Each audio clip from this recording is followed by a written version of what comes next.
নমস্কার, আমি তরুণ ঘোষ।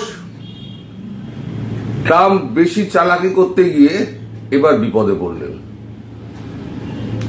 তিনি পরপর এই অপারেশন সিঁদুর নিয়ে পরপর অপ্রাসঙ্গিকভাবে টুইটগুলো করে চলেছিলেন। একের পর এক টুইট ভারতকে বেশ অস্বস্তিতে ফেলেছে। ভারত তখন কোনো জবাব দেয়নি। এখন এবার পাল্টা জবাব ভারত দিল। শেষ যে টুইটটা উনি করেছিলেন যে বাণিজ্য চুক্তির চাপ দিয়ে দুই পক্ষকে এক টেবিলে বসানো হয়েছে, এটা তার কাছে বিজয়। এখন ট্রাম্প সব ব্যাপারে আগ বাড়িয়ে লাফিয়ে পড়ার একটা বদ অভ্যেস আছে, কিন্তু ট্রাম্প ভুলে গেছেন 2016 সালে তিনি যে নরেন্দ্র মোদীকে দেখেছিলেন তো সেই নরেন্দ্র মোদী নেই। ঘা খেতে খেতে নরেন্দ্র মোদী সম্পূর্ণ পাল্টে গেছেন। এখন নরেন্দ্র মোদীকে ঘা দিলে নরেন্দ্র মোদী পাল্টা ঘা দেবে। তার একটা চরম ঘা পেল আমেরিকার মতো মহাশক্তি। মানে এর মাধ্যমে নরেন্দ্র মোদী বুঝিয়ে দিলেন ভারত একটা শক্তিশালী দেশ, তার সামনে যদি দাদাগিরি করতে আসো, সে মিলিটারিলি হোক আর সেটা বাণিজ্যিক ভাবেই হোক, তোমার মোক্ষম জবাব দেওয়া হবে। আমাদের কাগজে আজকে বেরিয়েছে, কালকে নেটে ছিল কিন্তু রাতের দিকে এসেছিল, ট্রাম্প অস্বস্তির মধ্যে পাল্টা শুল্কের হুঁশিয়ারি দিল্লির। ওই শুল্ক নিয়ে উনি বলেছিলেন না, শুল্কের চাপ দিয়ে আমি বসিয়েছি দুই পক্ষকে। লেখা হচ্ছে ডোনাল্ড ট্রাম্পকে নিয়ে নরেন্দ্র মোদী সরকারের অস্বস্তির মধ্যেই ভারত ও আমেরিকার এক নতুন স্নায়ুর লড়াই শুরু হলো। ভারত বিশ্ব বাণিজ্য সংস্থাকে জানিয়েছে, আমেরিকা যেভাবে ভারতের ইস্পাত ও অ্যালুমিনিয়াম আমদানি শুল্ক বাড়িয়েছে, তার জবাবে আমেরিকান পণ্যের ওপরে চড়া শুল্ক আদায় করা হবে। একদিকে ভারত ও আমেরিকার মধ্যে দ্রুত দ্বিপাক্ষিক বাণিজ্যিক চুক্তি সেরে ফেলার চেষ্টা চলছে, তারই মধ্যে ভারতের এই শুল্কের হুঁশিয়ারি দুই দেশের মধ্যে বাণিজ্য চুক্তির দর কষাকষি নিয়ে প্রশ্ন তুলে দিয়েছে। প্রশ্ন উঠেছে অপারেশন সিন্দুরের মধ্যে ভারত এবং পাকিস্তানের যুদ্ধবিরতির ঘোষণা করে ট্রাম্প মোদী সরকারকে যে অস্বস্তিতে ফেলেছেন, তার প্রেক্ষিতেই এই ভারতের এই হুঁশিয়ারি। আমেরিকার প্রেসিডেন্ট ডোনাল্ড ট্রাম্প পরপর 3 দিন নরেন্দ্র মোদী সরকারকে অস্বস্তিতে ফেলেছেন। প্রথম নিজেই ভারত পাকিস্তানের মধ্যে সংঘর্ষ বিরতির ঘোষণা করে দিয়েছেন, তারপরে কাশ্মীর নিয়ে মধ্যস্থতার প্রস্তাব দিয়েছেন, শেষে তিনি ভারত পাকিস্তানের সঙ্গে বাণিজ্য বন্ধ করার হুমকি দিয়ে দু দেশকে সংঘর্ষ বিরতিতে রাজি করিয়েছেন বলেও দাবি করেছিলেন। তাই নিয়ে বিরোধীদের প্রশ্নের মুখে পড়ে মোদী সরকার, সেই দাবিকে খারিজ করতে হচ্ছে। ট্রাম্প এগিয়ে এসে ছক্কা মারতে গেছিলেন, একেবারে বোল্ড আউট হয়ে গেছেন। এবার সারা বিশ্বের কাছে তার কিন্তু মুখ পুড়ল। প্রথম মুখ পুড়ল হচ্ছে সংঘর্ষ বিরতি নিয়ে কথা বলতে গিয়ে, কারণ তার কথা কেউ মানল না। দ্বিতীয় হচ্ছে আগ বাড়িয়ে কাশ্মীর নিয়ে কথা, আর তৃতীয় হচ্ছে একেবারে টোটালি ফলস একটা টুইট দিয়ে যে দুজনে একসঙ্গে আমরা বসিয়ে দিচ্ছি, নইলে বাণিজ্য চুক্তি নিয়ে ভারতের সঙ্গে আমেরিকা কাজ করবে না। তুমি ভারতের সঙ্গে বাণিজ্য চুক্তি করবে না, বাণিজ্য চুক্তি করবে না, ভারতের কিছু আসে যায় না। আমেরিকা যদি বাণিজ্য চুক্তি না করে ভারতের সঙ্গে, ভারতের কিছু আসবে যাবে না। সারা বিশ্ব পড়ে আছে ভারতের জন্য। আমেরিকা নিজেকে দাদাগিরি, একটা ট্রাম্পের একটা স্বভাব আছে নিজেকে দাদাগিরি প্রমাণ করার। এই দাদাগিরি প্রমাণ করতে গিয়ে ট্রাম্প খেলেন একটা প্রচন্ড রকমের ঝটকা। এই ঝটকা ট্রাম্প এখন কি করে সামলায় সেটাই এখন দেখার। হয়তো মার্কো রুবিওকে দিয়ে আমাদের ডক্টর জয়শঙ্করকে হয়তো ফোন টোন করিয়ে কোনোভাবে একটা স্টেটমেন্ট করাতে জন্য একটা রাজি করাবেন, কিন্তু মোদী এখন পুরো খড়গহস্ত হয়ে আছেন। যে সামনে আসবে যে কোনো প্রসঙ্গে তাকে কেটে ঘ্যাচ করে উড়িয়ে দেবেন। এখন রুদ্ররূপ। এদিকে পাকিস্তানকে উপযুক্ত জবাব দিতে, পাকিস্তান সব মিথ্যে প্রচার করছে, তাকে উপযুক্ত জবাব দিতে গতকাল তিনি পাঞ্জাবের আদমপুরে তিনি গিয়ে বায়ুসেনার ঘাঁটিতে উপস্থিত হয়েছিলেন।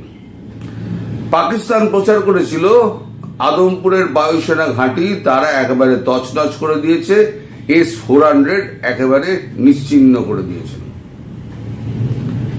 তা সেই পাঞ্জাবের আদমপুর ঘাঁটিতে তিনি পৌঁছে সেনা কর্তাদের সঙ্গে এবং পাইলট যারা অন্যান্য কর্মী আছে তাদের সঙ্গে হাত মিলিয়ে তিনি একেবারে S-400 কে পেছনে রেখে তিনি হুঁশিয়ারি দিয়েছেন, এই সুদর্শন চক্র লক্ষণ রেখা পার হলে আবার চলবে, ফলে সাবধানে থাকো, যা তোমাদেরকে বলছি সেটা মেনে চলো।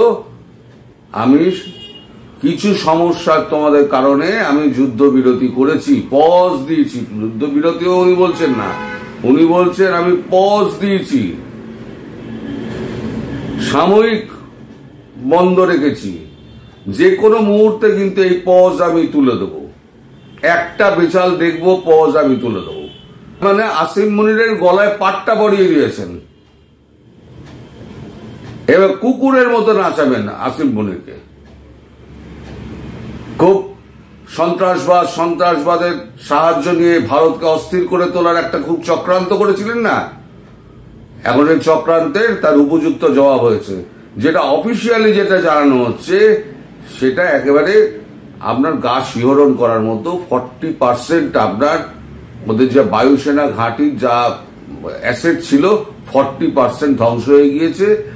আর যেটা মানে আপনার সর্বদা যে এয়ারবেসটা ছিল যেখানে এটা রাখা ছিল, আপনার পরমাণু যেখানে রাখা ছিল, সেটা পুরো একদম পাহাড়টাকে ভেঙে, কিরানা পাহাড়, সেটাকে ভেঙে তার উপরে একেবারে চাপিয়ে দিয়েছেন। 7টা S-400 মারা হয়েছে, 7টা। একটা হিসেব করা হয়েছে, এমনি একটা মানে বিশেষজ্ঞরা, সামরিক বিশেষজ্ঞরা বসে একটা হিসেব করছেন টিভিতে বসে বসে, 200 কোটি টাকা দিলে পরে, মানে ইনভেস্ট করলে পরে যেখানে মারবে সেটা হচ্ছে 1,500 থেকে 2,000 কোটি টাকার সম্পদ যাবে। এইভাবে একটা হিসেব করা হচ্ছে। এখন S-400 মাসে আগে 2টো করে তৈরি করা হতো, এখন S-400 এর মানে প্রোডাকশন বাড়িয়ে দেওয়া হয়েছে। এখন চেষ্টা করা হচ্ছে যাতে 4টে করে S-400 মাসে তৈরি করা যায়। ভারতের হাতে S-400 যাতে অন্তত 5,000 থাকে, রিজার্ভে S-400 5,000 থাকে। ওই S-400 কে পেছনে রেখে প্রধানমন্ত্রী বলেন যে এবার যদি বেচাল করো তাহলে তোমার কিন্তু একদম শেষ করে দেবো। সিন্ধুর জলপ্রবাহ বন্ধ করে দিয়ে এমনি একেবারে পাকিস্তানকে শুকিয়ে মেরে দিয়েছেন।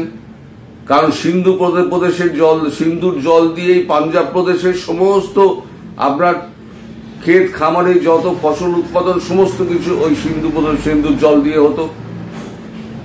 3টে সিজন, যে 3টে সিজন যদি বন্ধ করে দেওয়া হয়, মানে ফসল উৎপাদন, ওই খরিফ কি সমস্ত বলে 3টে, তাহলে পাকিস্তান একেবারে দুর্ভিক্ষের মধ্যে পড়ে যাবে, চাল গম কিছু থাকবে না। এই অবস্থায় ভারত পাকিস্তানকে নিয়ে এসছে। এই যে বাংলাদেশ আছে, এই শুরু হওয়ার আগেই দেখুন না তিস্তা এবং ব্রহ্মপুত্র বন্ধ হয় কিনা, বন্ধ করবেই। উনি বলেছেন রক্ত আর জল একসঙ্গে বইতে পারে না। ওখানে হিন্দুদের ধরে ধরে কাটছো আর ওখানে ধর্ষণ করে হত্যা করছো, তার এখানে নরেন্দ্র মোদী চুপ করে একদিন বসছিলেন। নরেন্দ্র মোদী যতক্ষণ বসে আছেন ততক্ষণ বসে আছেন, তিনি যখন সুদর্শন চক্র চালাতে শুরু করবেন তখন কিন্তু কারোর মাথা থাকবে না। হিন্দুদের জন্য বাংলাদেশি যারা হিন্দু বসবাসকারী আছেন তাদের জন্য একটি বিশেষ ব্যবস্থা করা হচ্ছে। সেটা কি করা হচ্ছে না করা হচ্ছে সেটা আমি বিকেলের সন্ধ্যের ভিডিওতে বলবো, কারণ এই ভিডিওতে বলতে গেলে অনেক লম্বা হয়ে যাবে আর ব্যাপারটা গুলিয়েও যেতে পারে। আপাতত এই ভিডিওটা এর মধ্যেই আমি সংক্ষিপ্ত রাখছি, কারণ লম্বা ভিডিও কেউ দেখতে চায় না। সুতরাং ফালতু বুকে আমার লাভ নেই। সন্ধ্যেবেলা আমি আলাদা করে ওই ভিডিওটা করব এবং বাংলাদেশের উপরে কি আঘাত কতদিনের মধ্যে আসতে চলেছে সে ব্যাপারেও আমি একটা আন্দাজ দিয়ে দেবো। কারণ সবাই এখনো লিখে যাচ্ছে গুজব গুজব গুজব, এবং গুজব কত তাড়াতাড়ি সত্যি হবে সেটা খুব শিগগিরই দেখতে পাবেন। তো হিন্দুদের জন্য কি ব্যবস্থা হবে, কতদিনের মধ্যে হবে, সেটা নিয়ে আমি বিস্তারিত জানাবো আপনাদের সন্ধ্যেবেলার ভিডিওতে। আপনাদের কাছে আবার একটা অনুরোধ রইল, আপনারা সেই শেয়ার, লাইক আর কমেন্ট কিন্তু আপনারা কমিয়ে দিয়েছেন, ফলে আমার পূর্বের অবস্থা আবার ফিরে এসছে। মানে অ্যালগরিদম ধরতে পারছে না। আপনারা যদি পরপর 15 দিন যদি আপনারা এই শেয়ার আর এই যদি না করেন, লাইক আর কমেন্ট যদি না করেন, তাহলে পরে এরা অ্যালগরিদম কিন্তু ধরতে পারবে না। ফলে আপনাদের কাছে আবার আমার অনুরোধ রইল যে আপনারা প্রচুর পরিমাণে আপনারা কমেন্ট করুন, শেয়ার করুন এবং লাইক দিন, তাহলেই ভিডিও আবার পূর্বের জায়গায় পৌঁছে যাবে। যাদের জন্য এই ভিডিও করা তারা অন্তত জানতে পারবেন যে কি ঘটতে চলেছে। সবাই ভালো থাকবেন, সুস্থ থাকবেন, সাবধানে থাকবেন। দেখা হবে সন্ধ্যেবেলা। নমস্কার।